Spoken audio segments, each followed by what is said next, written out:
Hello, my podcast people, and thank you for joining me for yet another episode of my favorite online business podcast. You see what I did there? I'm working out the kinks.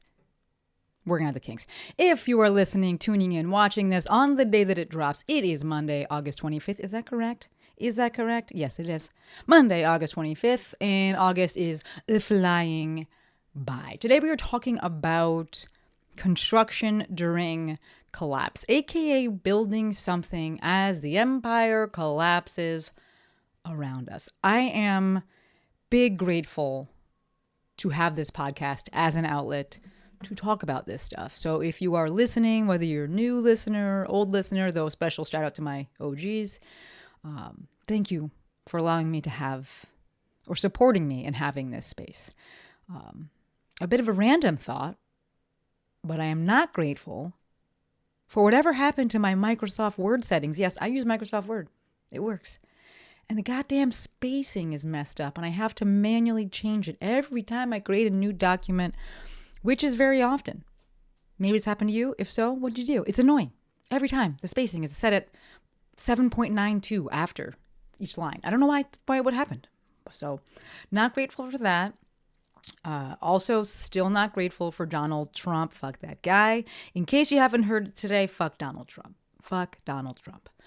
Which is a good segue into today's topic, which is construction during collapse. So this is a topic that I spoke about last week at last week's Mafia dinner. And I figured I'd bring it up here today on the Potty Pod because this is an outlet for me. And it's also a vehicle that I wish to use to help people with their online business, things like that. So it's kind of meta, right? I have said it a million times. I brought this up a million times, as of late. But that meme that goes around, it's been around, that said the dystopian movies got it right, but none of them showed the part where I'd still have to go to work. That shit is so fucking true, right? We still got to eat. We still got bills to pay. We still got jobs to go to. I am so grateful that I work for myself. We still got businesses to run. And if you are in that last category, business to run, this episode is especially for you. I think perhaps a lot of this episode may end up being, just from like an action item perspective, me encouraging you to go listen to last week's episode. Thank you for linking that, Courtney and Jojo. But once is never. And I received a fucking bomb-ass thank you from my homie Kinsey, who thanked me for how I'm showing up and, what I'm saying. And she also told me that one of the reasons she started her own gym was because she didn't like how little was being done across the board to take care of the people who keep the gym going, right? Or, in the space in general, to take care of the people that keep gyms going. And I fucking love this. You see a problem, you solve a problem. And there are many ways to solve that problem. And I do, of course, love it when the solution is to build your own thing so that you can do it in your own way. It's not always a solution, right? Yes, when it comes to things like protesting, some of the stuff we're going through right now, there's no need to look, first to build your own thing. Like, there are already people doing the things. Go and learn from them, right? But in this business space, particularly the online business space, right? Because that's my niche. My whole shtick has always been, do not replace one shitty boss with another shitty boss, you being that second shitty boss. Right? We build things to be able to do them our own way. And as we're living through late stage capitalism and subsequently, the collapse, we have an opportunity and perhaps, an obligation to ask ourselves if what we're constructing is perpetuating the bullshit. I don't know what the specific action items are for you. Like, I know I said, listen to last week's episode, but also I don't know your specific situation. And so I will plug that shit. Have a conversation with ChatGPT, right? And no, using ChatGPT does not use nearly as much goddamn water as the mainstream media would have you believe. And as they're saying, they're fucking lying. You can check out episode 2 of my other podcast, ChatGPT Curious. We will link that episode. Thank you, Courtney. So again, I don't know what the bullshit, perpetuating the bullshit means to you or is for you. But as a start, if there's something in your business or something that you're being told to do that makes you feel bad in your body, explore that shit. Explore that shit. I'm actually looking at the camera right now. This is a total tangent, but I'm like, I did not change into one of my Maestro shirts. And that's because it's hot here. I didn't give you any life updates. I hopped right into the episode, but it's very warm here, which I love. Not super hot, but I have the windows closed and everything because I'm recording. And it's hot. So that's why I don't have a Maestro shirt on for those of you that are watching. But back to the episode. Change requires that things actually change. And sometimes when things change, they get worse first. And it's uncomfortable and it's terrible and it makes you frustrated, right? I'm saying this for the expectation management piece, which is also something I'm very, big on. So you don't go into this thinking it's be the best thing ever and I change it and like everything's gonna be amazing. No, like shit may get worse. It may not feel good when you make these changes. When you go talk to ChatGPT and you ask, am I perpetuating the bullshit? And it says, yes. And then you're like, how do I change it? It says this thing and you're like, oh, that feels bad. I don't want to do that though. Obviously, when it comes to analogies and frames of reference, I'm thinking about sports because that is how my brain works. And I'm very privileged and fortunate to have that be the case. That my brain can go to these things that are pretty benign, right? Sports. It's not like some terrible life thing that's happened to me where I'm like, I can use that as my reference point. Right?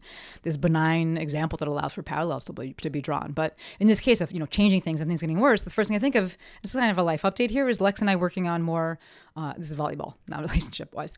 Lex and I working on more offensive defense.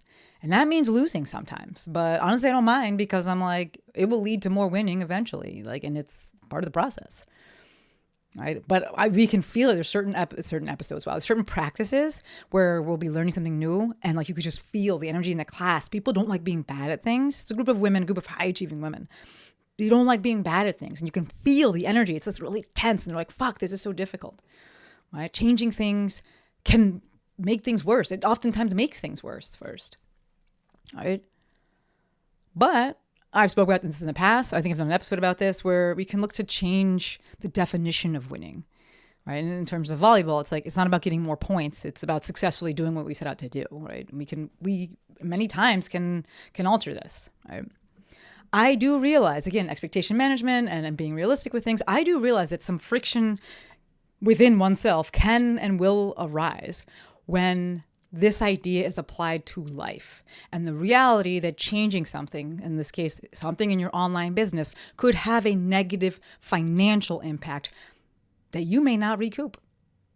Right? And your intent is to help other people or people collectively. And there's no guarantee that it's even going to work. And you're like, man, I'm going to lose money. I'm going to lose clients. I'm going to speak up. I'm going to use my voice. I'm going to use my platform. I'm going to pull this way of doing things. I'm going to change this way of doing things. I may make less money. I may have less customers. I may have less consumers, but it's for the greater good. I get it. There's friction with that. And it's like, fuck. I want to acknowledge that.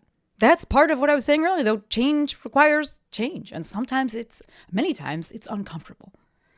I definitely feel that, my acceptance of this has become way easier. This fact that it will feel uncomfortable. I definitely feel that it's become way easier to lean into because I'm 40. And it's not like a magical switch happens, but I just think that as you get older, you've accomplished more things many times. And I think a good number of you listening to this are around my age, so I'm going to lean into that you get this. Right? But the age plays a factor because you've gotten your flowers in many areas. You've done the thing. You've collected the things. You've had your success. Right? And you're like, I know what's on the other side of this. And so I'm willing to lose it. I'm willing to risk it. I'm willing to say this isn't the way. Right? But also, folks, I want you to understand that I am not sitting here as we talk about potential financial losses and repercussions in one's business. I am not sitting here as some millionaire. Far from it. I still have student loans and probably will forever. Those predatory fucking rates, terrible. I am, in the same breath, I can also say I am way better off than many people. When we look at actual statistics and everyone in the country, yeah. But I am by no means, financially set. I still gotta fucking work. And that is where I find myself asking the same question that I'm asking you to ask yourself. Is what I'm constructing contributing to the bullshit? Martyrdom isn't it, right? Intentionally becoming financially destitute doesn't make you morally superior. I get it. We got bills to pay. Right? We got to eat. I don't know what Rupert is hiding. He's got a good life. I got to uphold for him and Moose. But I do have the ability to pause and think and analyze and act accordingly. And so, what I'm throwing out to you is if you too have the ability to pause and think and analyze and act accordingly as it relates to your business, it is really, in my opinion, worth doing so. All right, short episode today.